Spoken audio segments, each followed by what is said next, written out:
Hello my dear friends, నేను మీ lucky Devara. Enjoy the beauty of life. Friends, ఈరోజు వీడియోలో మనం ఈ విశ్వం అలాగే ఈ విశ్వంలో ఉన్నటువంటి అనేక రకాలైనటువంటి విశ్వ రహస్యాలన్నీ తెలుసుకుందాం. ఆకాశంలో మనకు కనిపించే కోటాను కోట్ల నక్షత్రాలు, గ్రహాలు, తోకచుక్కలు మొదలైన అంతరిక్ష పదార్థాల సముదాయమునే విశ్వం అంటాం. విశ్వంలోని ప్రతి అణువు కణాలతోనూ కొన్ని శక్తులతోనూ ఏర్పడింది. బిగ్ బ్యాంగ్ థియరీ ప్రకారం విశ్వం ఒక పెద్ద విస్ఫోటనంతో ప్రారంభమైంది. ఆ విస్ఫోటనం నుంచి జరిగిన సంఘటనల ప్రవాహమే కాలం. అంటే విశ్వంతో పాటు కాలం కూడా పుట్టింది. కానీ ఏ కారణం వలన బిగ్ బ్యాంగ్ పేలుడు జరిగింది? బిగ్ బ్యాంగ్కి ముందు అంతటా ఏమీ లేని స్థితి ఉండేది. ఆ స్థితిలో పదార్థం లేదు, శక్తి లేదు, స్థలం లేదు, అనుభవించడానికి ఎవరూ లేరు. ఈ శూన్యంలో కాలం లేదు. నక్షత్రాలుండే పెద్ద గుంపులను లక్షల కోట్ల సంఖ్యలో ఉండే నక్షత్రాలు గ్యాలక్సీలు అని అంటారు. అనేక కోట్ల గ్యాలక్సీలు మన విశ్వంలో ఉన్నాయి. పాలపుంత మిల్కీవే గ్యాలక్సీకి చెందిన అనేక నక్షత్రాల్లో సూర్యుడు కూడా ఒక నక్షత్రం. ప్రతి గ్యాలక్సీ కూడా అనేక కోట్ల నక్షత్రాలను కలిగి ఉంటుంది. కొన్ని నక్షత్రాలు సూర్యుడిలా వాటి చుట్టూ అవి తిరుగుతూ ఉండే గ్రహాల సముదాయాన్ని కలిగి ఉండవచ్చని భావిస్తున్నారు. గ్రహాలకు మళ్ళీ వాటి చుట్టూ తిరిగే ఉపగ్రహాలు ఉంటాయి. వీటన్నిటినీ మన విశ్వ కుటుంబం, ఫ్యామిలీ ఆఫ్ యూనివర్స్ అని అంటారు. మనం భూమిని ఒక చిన్న గులకరాయితో పోలిస్తే సూర్యుడు ఒక పెద్ద బంతి పరిమాణంలో ఉంటాడు. కొన్ని నక్షత్రాలు సూర్యుడి కంటే పెద్దగా ఉంటాయి. మనకు అతి సమీపాన ఉన్న నక్షత్రమైన సూర్యుడు 150 మిలియన్ కిలోమీటర్ల దూరంలో ఉంటాడు. మిగిలిన నక్షత్రాలు కొన్ని వేల కాంతి సంవత్సరాల దూరంలో ఉంటాయి. దీన్ని బట్టి విశ్వం ఎంత విశాలమైందో తెలుసుకోవచ్చు. నక్షత్రం లోపల ఉష్ణోగ్రత కొన్ని మిలియన్ డిగ్రీలు ఉంటుంది. అందువల్ల నక్షత్రంలోని పదార్థం వాయు స్థితిలో ఉంటుంది. నక్షత్రాలు హైడ్రోజన్, హీలియం వాయువులను చాలా ఎక్కువ పరిమాణంలో, మిగిలిన వాయువులను తక్కువ పరిమాణంలో కలిగి ఉంటాయి. ఉష్ణోగ్రత చాలా ఎక్కువగా ఉండడం వల్ల హైడ్రోజన్ పరమాణువులు ఒకదాంతో ఒకటి ఢీకొని హీలియం పరమాణువులుగా మారుతాయి. ఈ ప్రక్రియను న్యూక్లియర్ ఫ్యూజన్ అని అంటారు. ఈ విధంగా కేంద్రక మేళనం జరిగినప్పుడు కొంత ద్రవ్యరాశి నశించి శక్తిగా మారుతుంది. కేంద్రక చర్యలు జరగడం వల్ల నక్షత్రాలు కాంతిని, శక్తిని విడుదల చేస్తాయి. కొన్ని బిలియన్ల సంవత్సరముల తర్వాత నక్షత్రాలు కాంతిని విడుదల చేయవు.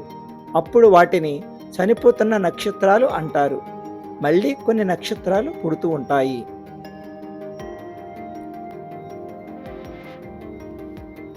సౌర కుటుంబం, సోలార్ సిస్టమ్. సూర్యుడు దాని చుట్టూ తిరిగే అంతరిక్ష వస్తువులన్నిటినీ కలిపి సౌర కుటుంబం అంటారు.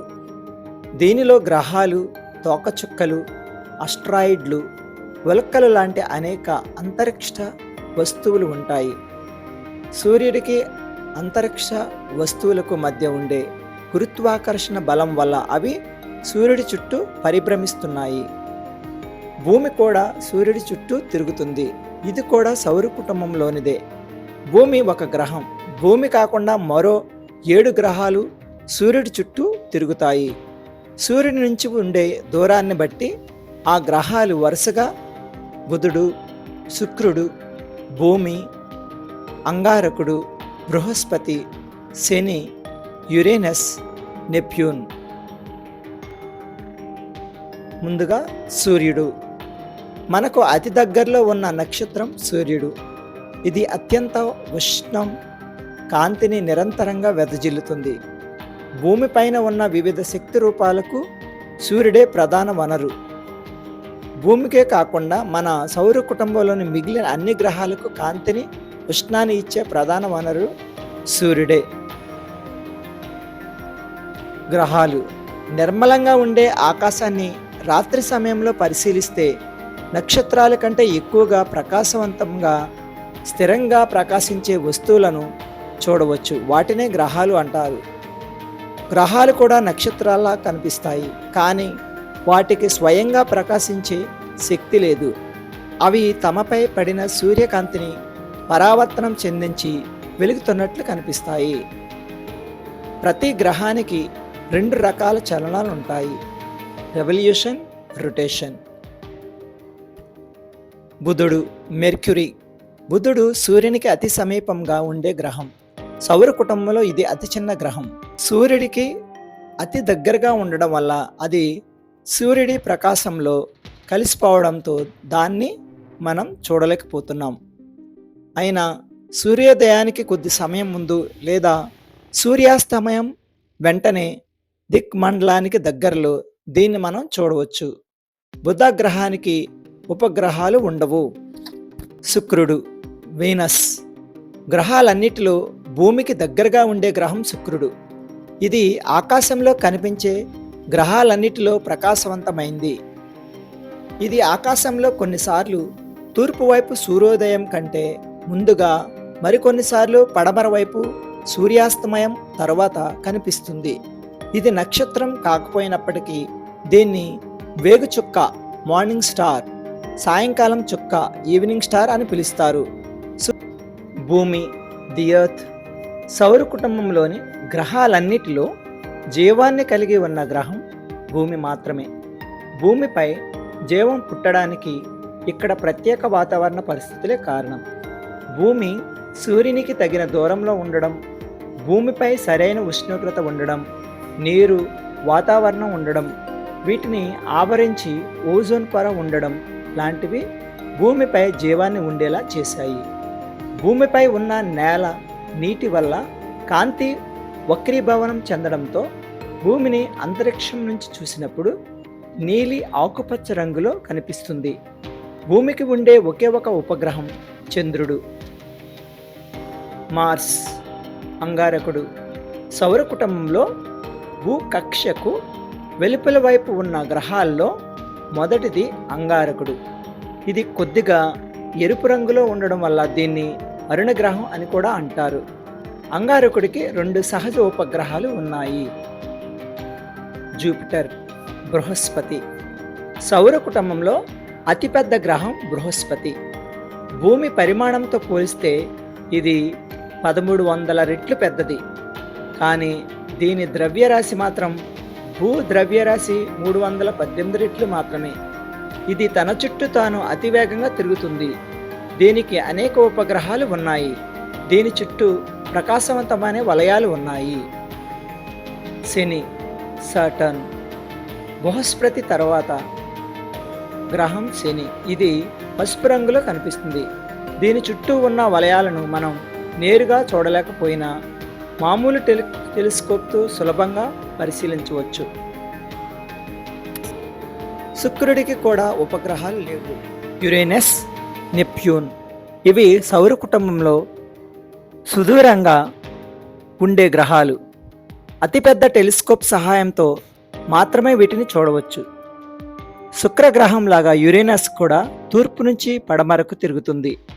దీని అక్షం అత్యధికంగా వంగి ఉంటుంది. ఈ విధంగా ఉండడమే దీని ప్రత్యేకత.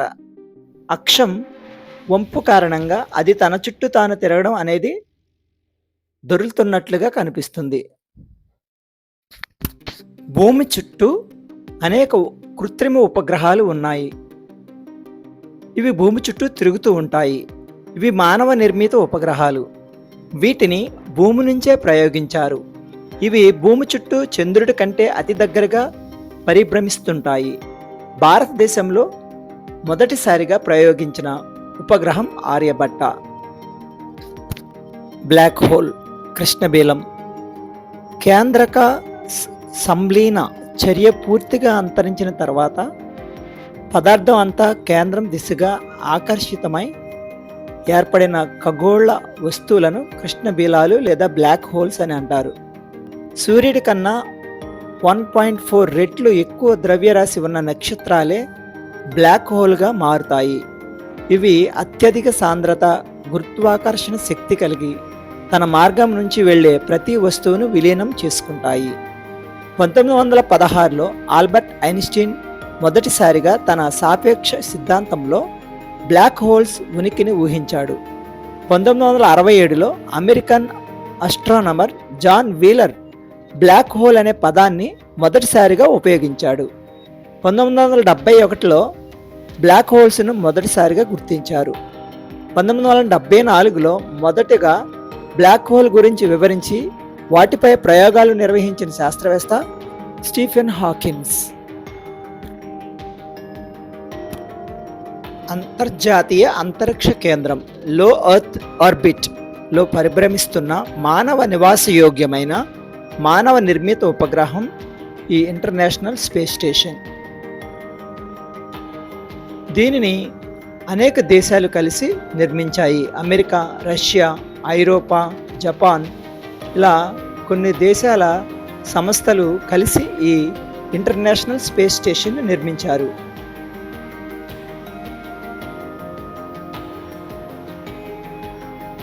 మొట్టమొదటి ఐఎస్ఎస్ ఇంటర్నేషనల్ స్పేస్ స్టేషన్ భాగాన్ని 1998లో స్థాపించారు. మొదటి దీర్ఘకాలిక నివాసితులు 2000 సంవత్సరం నవంబర్ 2న వెళ్ళారు. ఆనాటి నుండి నిరంతరంగా ఇక్కడ వ్యోమగామాలు నివసిస్తూనే ఉన్నారు. గ్రహాంతర వాసులు ఈ భూమి మీద లాగానే ఈ అనంత విశ్వంలో కూడా ఎక్కడో గ్రహం మీద ప్రాణులు ఉన్నాయని, వారు మనకన్నా చాలా తెలివైన వారని, వారే గ్రహాంతర వాసులు అని ఏలియన్స్ అంటారు. వారు అప్పుడప్పుడు వారు ఎగిరే పళ్ళాలు లేదా గుర్తించబడని ఎగిరే వస్తువుల ద్వారా ఈ భూమి మీదకు వస్తారని కొందరు శాస్త్రవేత్తల నమ్మకం. గ్రహాంతర వాసులు ఉన్నారో లేదో చెప్పడానికి నేటి విజ్ఞాన శాస్త్రం వద్ద ఖచ్చితమైన ఆధారాలు లేవు. కానీ భూమి మీద ఉన్న పరిస్థితులు, పరిమాణం మరెక్కడైనా సంభవించి ఉంటే ఆ గ్రహాల మీద కూడా జీవం ఆవిర్భావానికి అవకాశం లేకపోలేదు.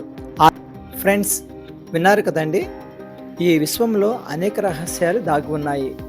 ఇలాంటి విషయాలు ఎన్నో తెలుసుకోవాల్సి ఉంది. సో మరిన్ని అప్డేట్స్తో మీ ముందుకు వస్తాను. Please keep watching my videos and subscribe it and share it. Thanks for watching. Have a beautiful day.